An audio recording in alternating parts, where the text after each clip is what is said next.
Good morning. Welcome back. You're watching BT.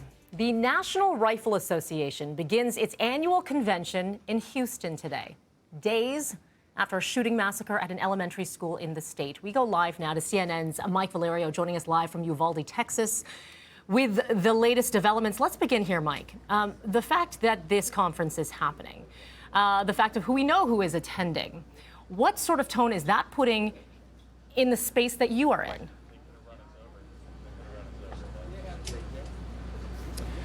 Well, I mean, it's difficult to say, Melanie. There are two, the sides of the spectrum are so different from one another. You have, a quarter of Texas, and I don't say 25%, but just, a sizable part of the population of Texas that views this issue as their American right to have weapons codified in the Second Amendment. And they say that this is a mental health problem and that gun control laws would not do anything differently. But we have people who are part of this community here in Uvalde who say there were law enforcement officers who were armed.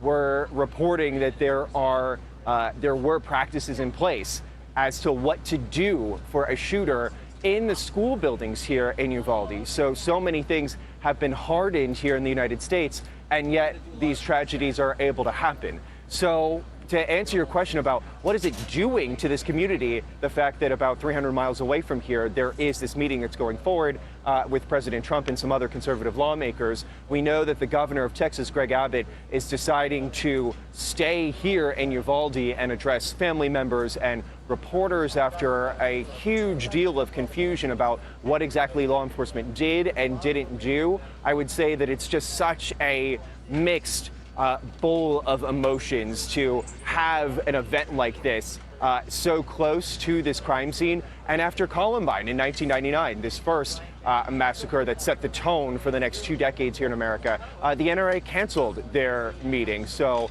you've certainly seen a large number of performers and people deciding to cancel their appearances as well at this conference in Houston. But the main event is still going on, as you noted.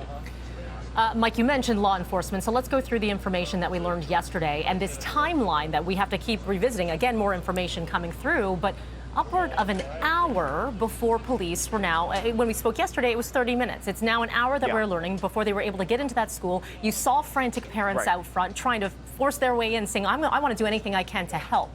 What do you know? What are you learning more when it comes to that timeline?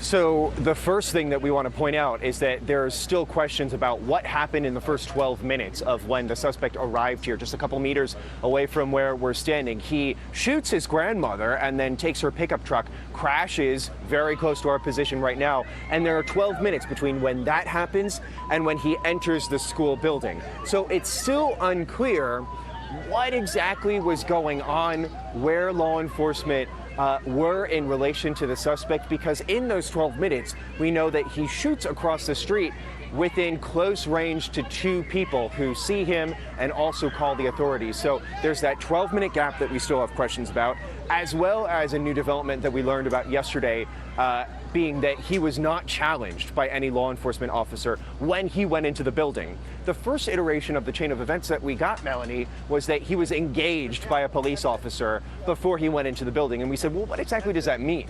What does it mean to be engaged by a police officer? Now we know that according to the top law enforcement officials here on the scene, that he was able to get inside the building without being challenged by law enforcement. Yeah, and that indeed is troubling.